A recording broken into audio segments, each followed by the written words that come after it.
It's like a net.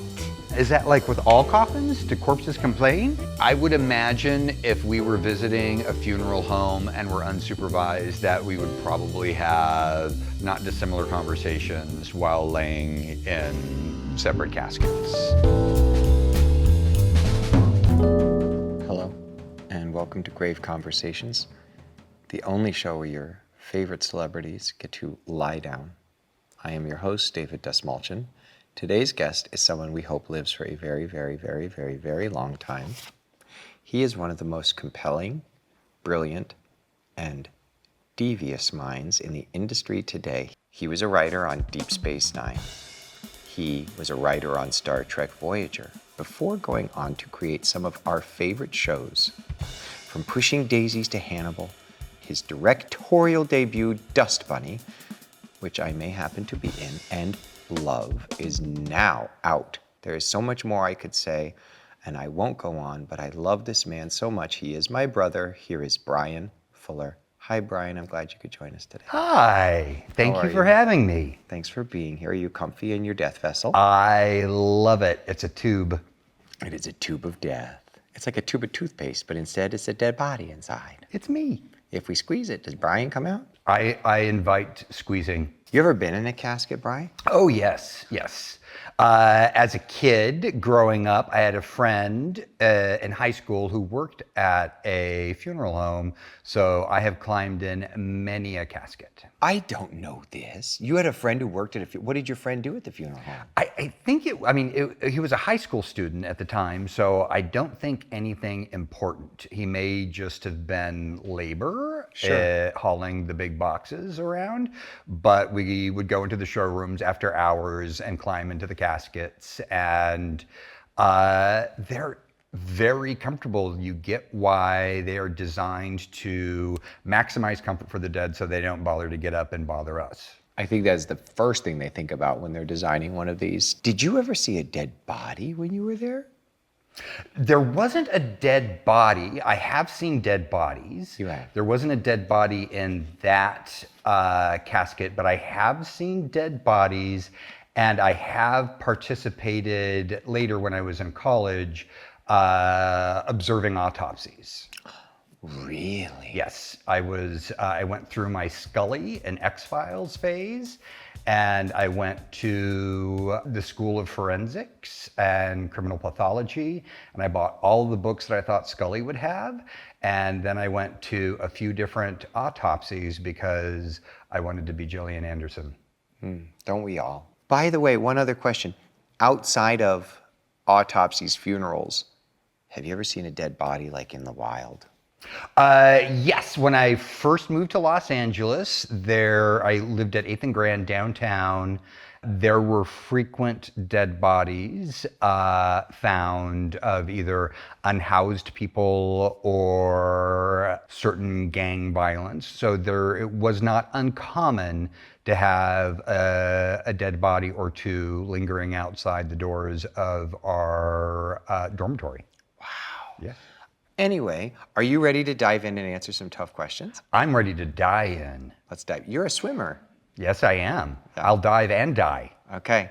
This first segment is called Questions You Need to Answer Before You Die or Dive, or as the kids call it, quintabulated. What is one food that you think should be banished from planet Earth? Oh, this is going to sound so preachy and pretentious. I know it. Go for it. But here I go. I think the food that should be banned from planet Earth, I have a list. Okay. I would start with beef, pork, and chicken because of factory farming is mind-bogglingly cruel, and I think we are at the precipice of our species where if we don't figure out how to be kind to animals, we will never be kind to human beings. And we're terrible to human beings and we are terrible to animals.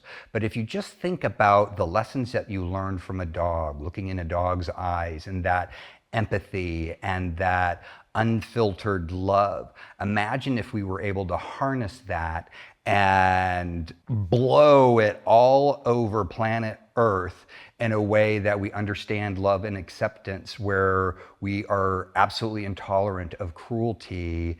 That would be an amazing tectonic shift for our world. And I think Alice Walker said it, the author of The Color Purple, among many other things.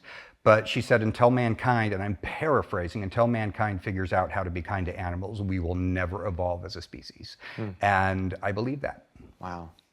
We are going to bleep the answer, Oh. so you can answer this, but it would be fun, I think, for some people to guess the answer to this question.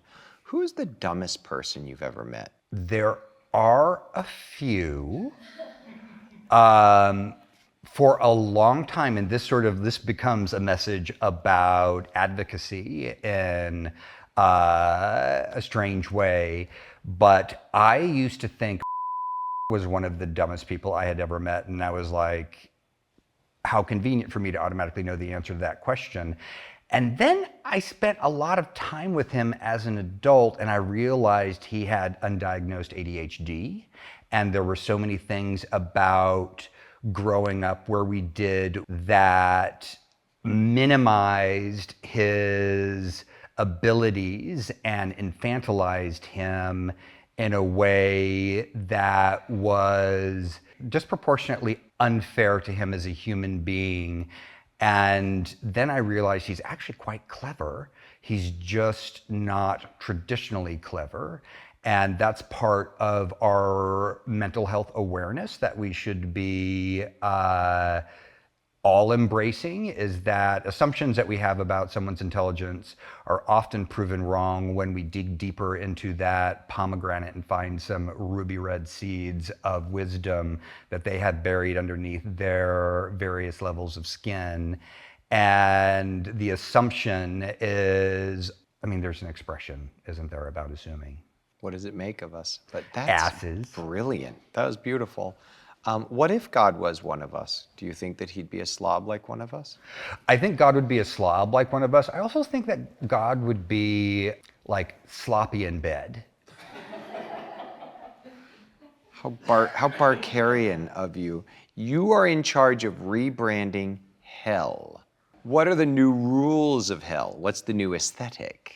I think the rules of hell are going to, I feel like hell is a big deception, and there's going to be a master bait and switch with hell, where we have been selling hell as the place not to be. But I do think hell is really going to be where we all want to be, because it feels like there is this Catholic threat of subjugation and humiliation and eternal pain associated with hell.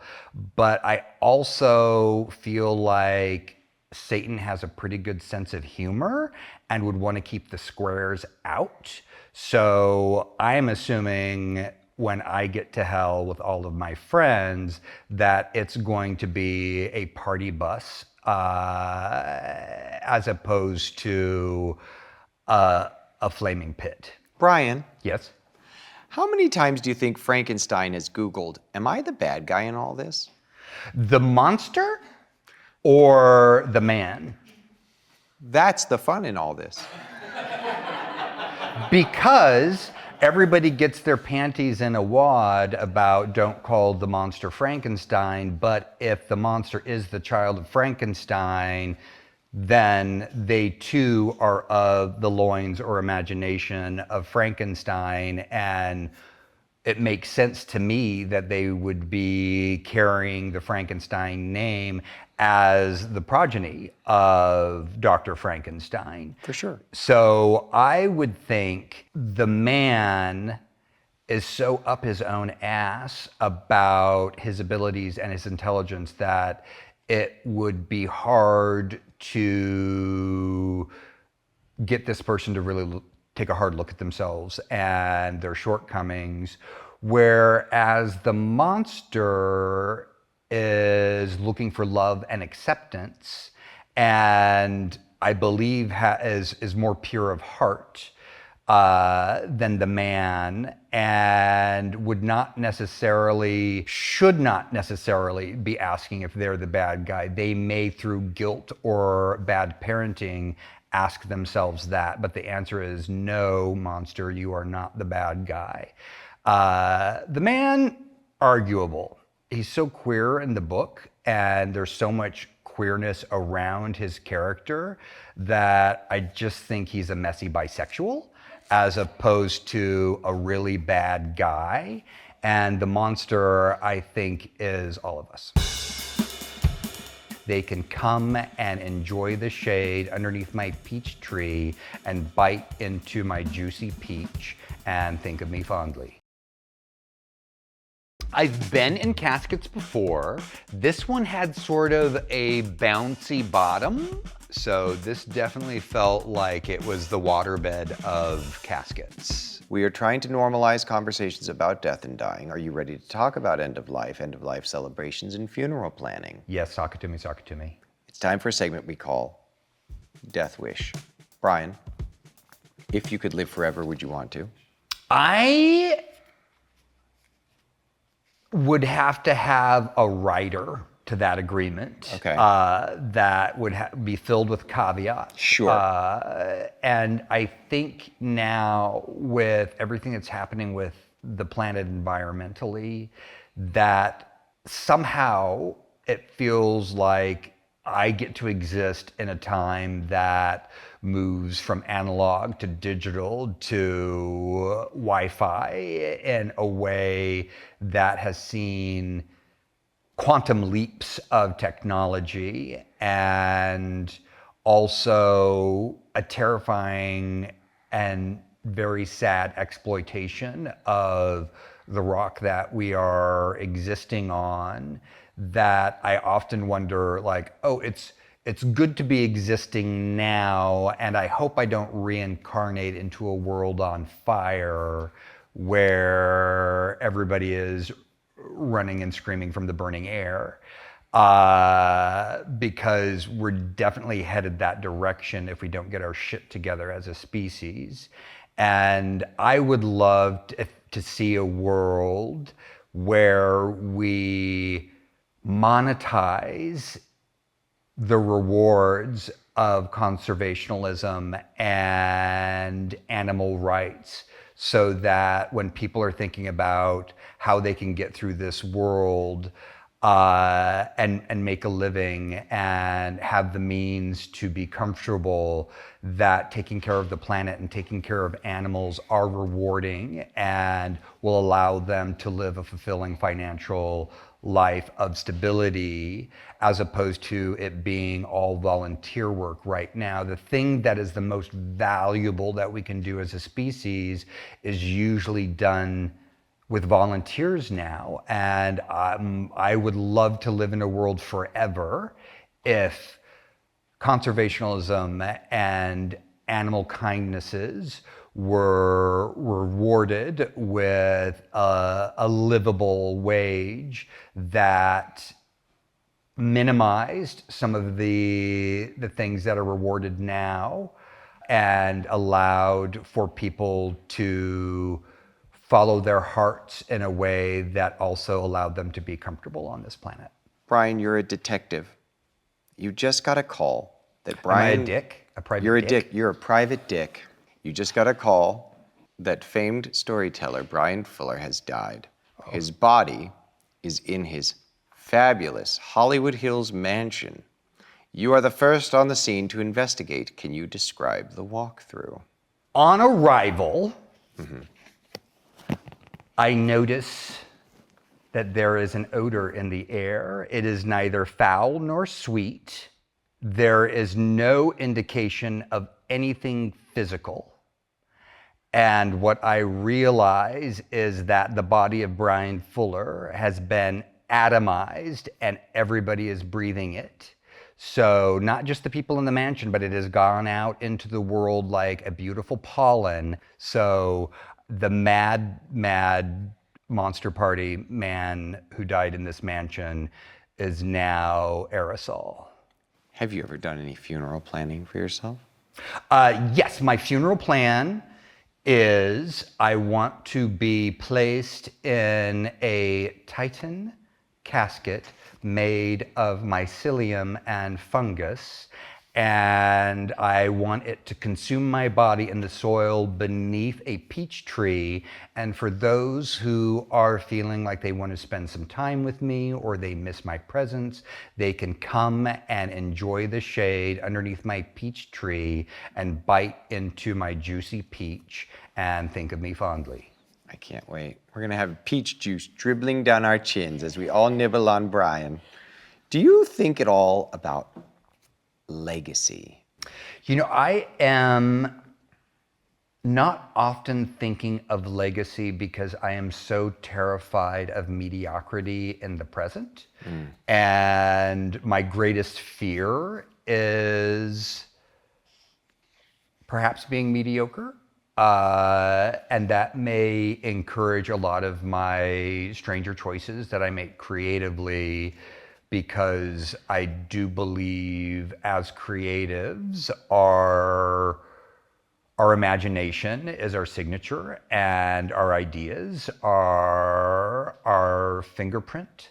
And for me, I want them to be in the present as signature and tied to myself as they possibly can.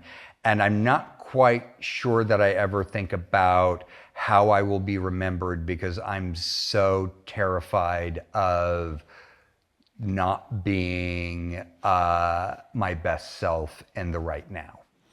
Oh, Bryan, you may rigorously abandon that fear. You are just wholly incapable of being mediocre. Trust me, I know you so well.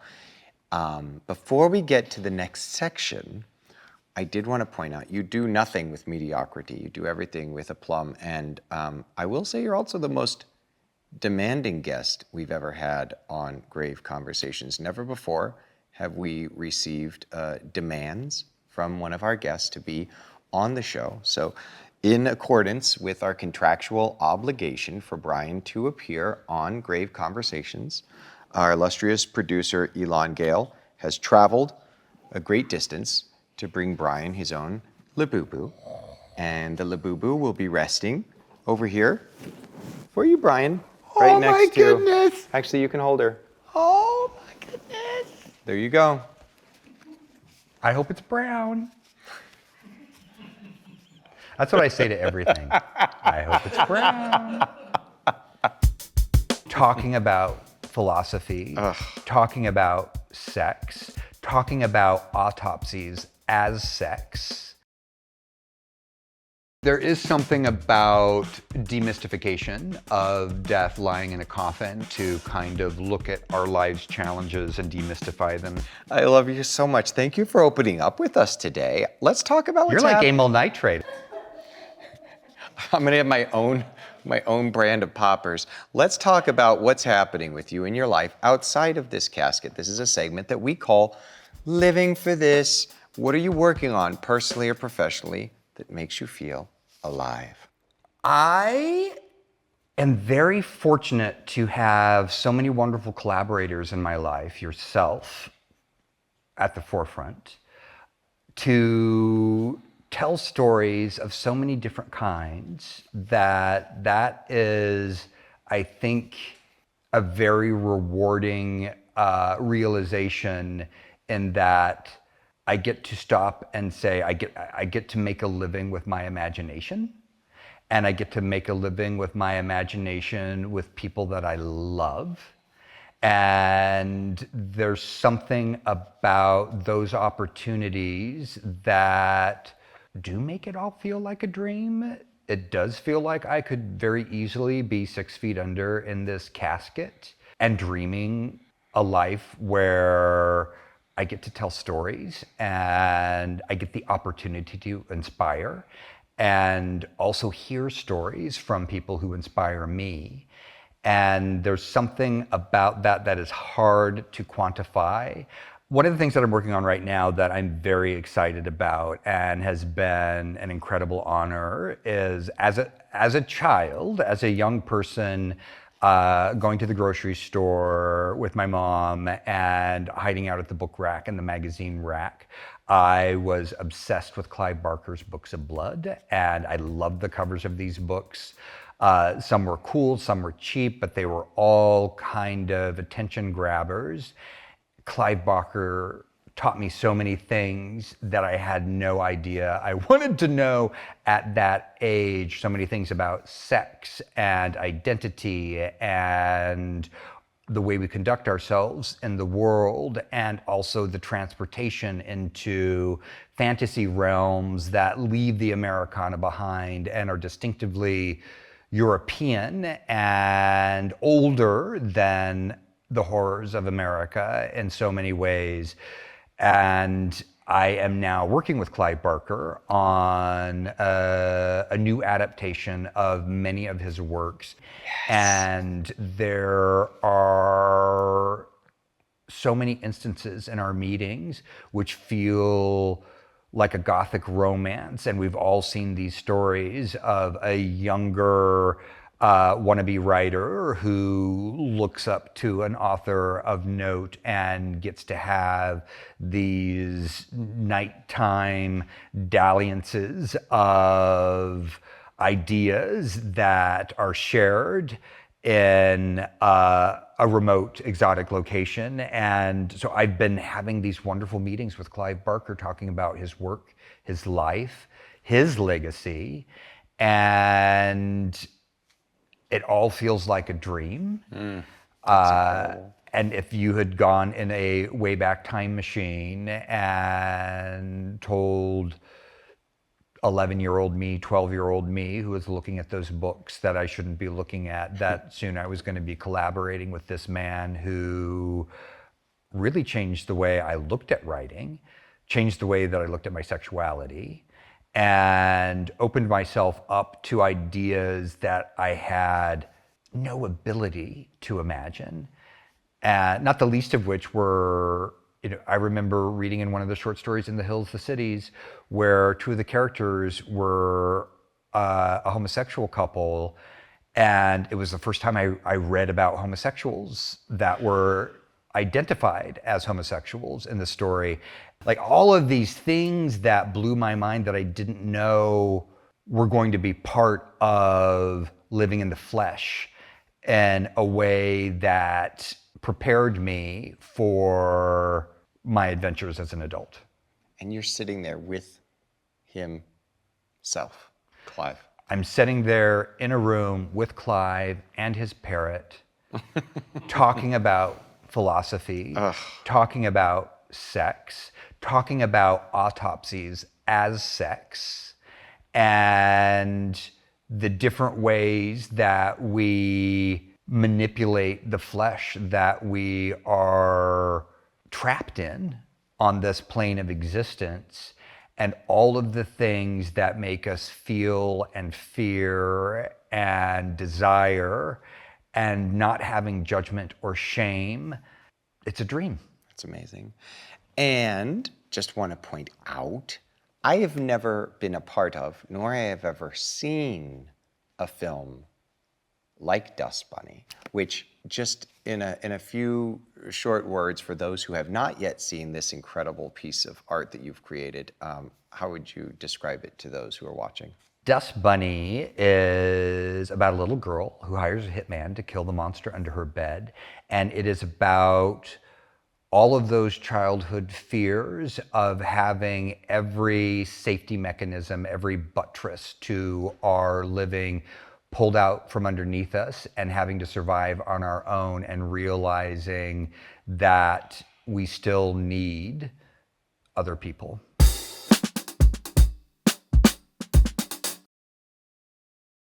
My friendship with David has a very high level of intimacy, so it doesn't feel like there's anything that can't be said.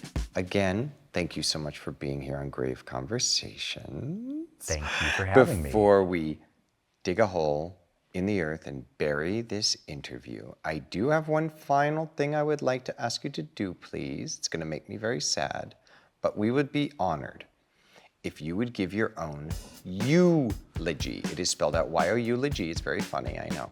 When I say die, You will have 60 seconds to give yourself your own eulogy. Please make it sincere and thoughtful. You're an amazing writer, so our expectations are unfairly high. No pressure whatsoever. Okay, 3, 2, 1, die.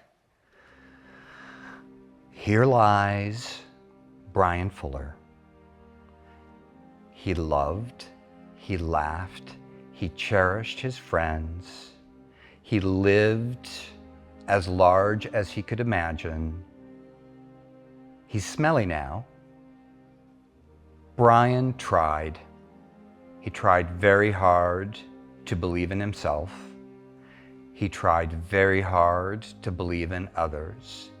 And for the most part, those beliefs were rewarded with friendship and kindnesses that will be the air that he will breathe in an airless casket as mycelium and fungus break him down and spread his DNA into the sweet, sweet peaches that will grow in this spot where he lies, and he welcomes everyone to come and dream in the shade of his peach tree. And you know who's going to be gathered all around that tree besides all the people who love you and all of your friends and all of your fans? Of course, they're going to figure out where you are so that they can come and find you. But all of those of us who love you, you know who else is going to be there? In murders, just murders of them. My crow friends That's that I right. feed. Yeah.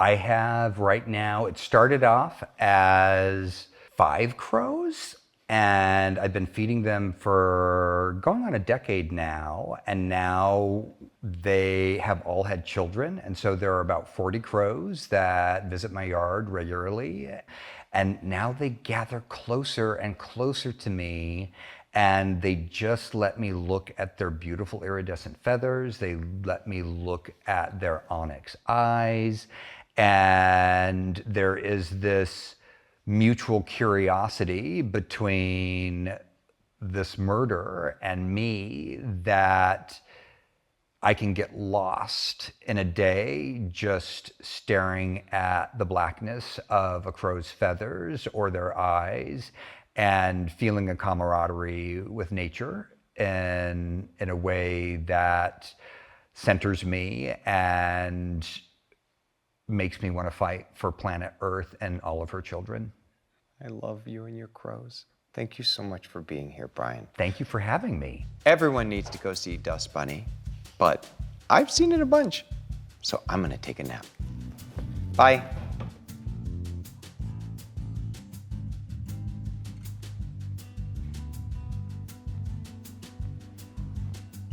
La boo boo la boo la boo boo la boo la boo boo la boo la boo boo.